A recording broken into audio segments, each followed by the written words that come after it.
Bonjour Julie. Bonjour Didier. Tu vis et travailles à Brest.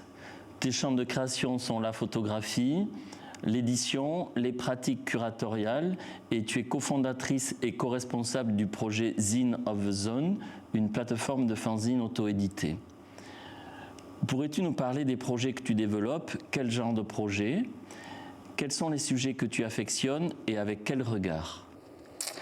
Alors, concernant mes projets, ce que je peux dire, c'est que j'ai fait des études en photographie, j'ai été diplômée en 2012 et à partir du moment où j'ai été diplômée, donc c'était il y a déjà 13 ans, j'étais assez jeune puisque j'avais 22 ans, je me sentais pas encore tout à fait légitime de me lancer dans une pratique de la photographie à 100% et donc j'ai commencé plutôt à me lancer dans un projet qui avait plutôt à voir avec de la diffusion, qui était donc Zines of the Zone, qui est une bibliothèque itinérante de fanzines de photographie, et qui est un projet qui existe encore, pour lequel je consacre encore mon temps, et qui du coup consiste à arpenter les routes d'Europe avec un véhicule, avec un dispositif de mobilier pliable, démontable, réajustable un peu dans différents types d'endroits qui peuvent accueillir cette bibliothèque, et organiser des expositions ou des zones de consultation éphémères dans à la fois des squats, à la fois des centres d'art, à la fois des bibliothèques, à la fois dans l'espace public.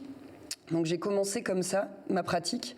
Elle s'est ensuite un peu mélangée à l'envie d'organiser des concerts, que j'inclus aussi pas mal dans ce que moi j'appelle des pratiques curatoriales, c'est-à-dire proposer une expérience à des gens qui va être une expérience éphémère, mais qui va inclure de la scénographie, une programmation, un soin sur l'accueil et la manière de faire du lien, et de proposer aussi des temps de rencontres et d'échanges informels.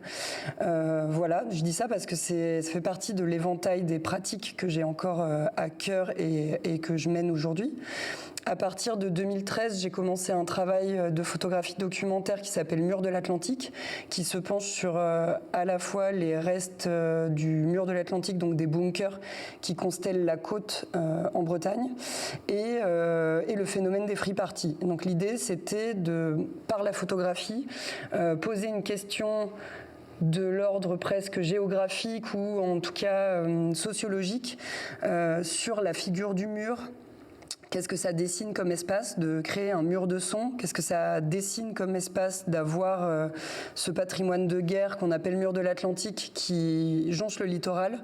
Et du coup, à la fois, mon regard se porte sur le paysage, mais aussi sur une communauté, donc une communauté là en l'occurrence de fêtards.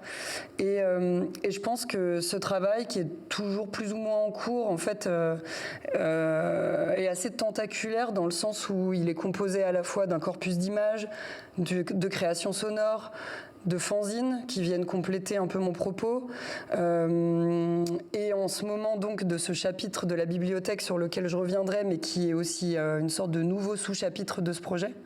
Et il représente à mon sens la manière dont je développe mon travail, c'est-à-dire il va y avoir une question de temps long. Je vais travailler très longtemps sur des sujets qui vont embrasser à la fois le champ du documentaire, mais pas seulement, qui vont à la fois convoquer des formes de documentation ou d'archives, qui vont à la fois aller explorer des endroits et rencontrer des gens, et se répartir en système de sous-dossiers.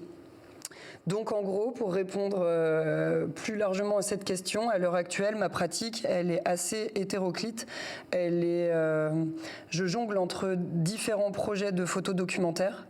J'organise des concerts, je gère des archives et des bibliothèques. Alors le travail autour de l'archive occupe une place donc majeure dans tes projets, et la recherche que tu as envisagée dans le cadre de cette résidence au Bel Ordinaire se trouve au croisement de dynamiques autour de la photo, de l'organisation d'événements, fêtes, expositions. Cette recherche se conclut par une sortie de résidence particulièrement soignée dans la galerie éphémère du BO, nous y sommes. Que s'est-il passé pour toi pendant cette résidence au BO ? Alors, pendant cette résidence au Bel Ordinaire, j'ai travaillé sur un projet qui s'appelle la bibliothèque, qui finit par TEK comme la techno. Et la techno, avec un K, TEKNO, c'est un genre très spécifique de la scène techno qui est lié aux cultures free party, underground et organisation clandestine. Pour moi, c'était très intéressant de développer ce projet parce qu'il répond à un manque que j'ai constaté en faisant mes recherches, qui est qu'un nombre important d'éditions, notamment de fanzines, ont vu le jour à la fin des années 90 et au début des années 2000 autour de ce phénomène, mais n'ont pas été patrimonialisées, sont extrêmement dures d'accès.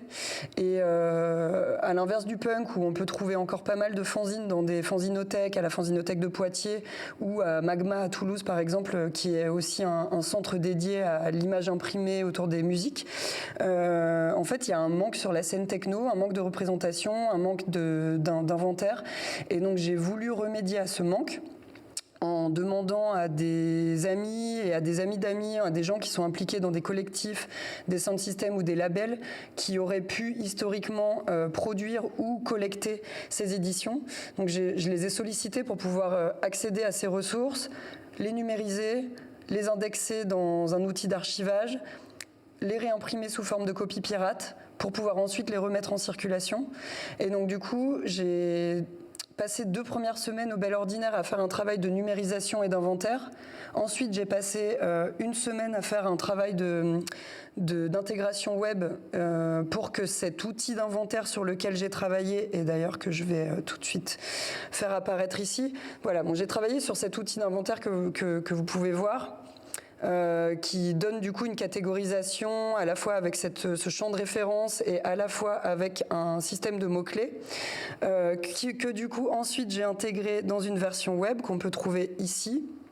Donc avec un achat de nom de domaine approprié et sur lequel on pourra, donc ce qui n'est pas encore le cas maintenant, mais venir télécharger absolument tous les fanzines historiques que j'ai pu numériser et qui est donc un outil, une sorte de ressource open source pour que quiconque s'intéresse à ce phénomène de la musique techno historique puisse avoir accès à ces éléments qui avaient disparu.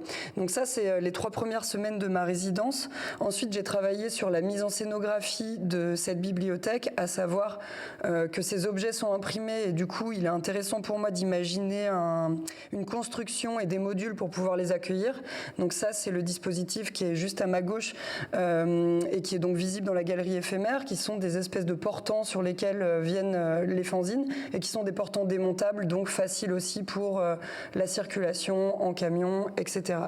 Voilà ce que j'ai fait pendant ces 4-5 semaines de résidence. Et oui, ce que j'ai oublié, c'est que du coup, pendant plusieurs jours, je suis aussi partie dans cette région du Sud-Ouest à la rencontre d'anciens acteurs, actrices du milieu techno illégal pour créer un réseau et du coup solliciter aussi des gens sur la participation à cette bibliothèque. Alors, ouais, je disais que tu as particulièrement soigné cette sortie de résidence prévue aujourd'hui et demain, donc un accès au public, mais tu as changé d'avis, prolongé donc cette monstration oui. de ce que tu as fait en résidence. Et donc, cette sortie de résidence dans la galerie éphémère est visible jusqu'au 29 mars. 29 mars. Dans la limite des places disponibles. Merci beaucoup. Merci Didier.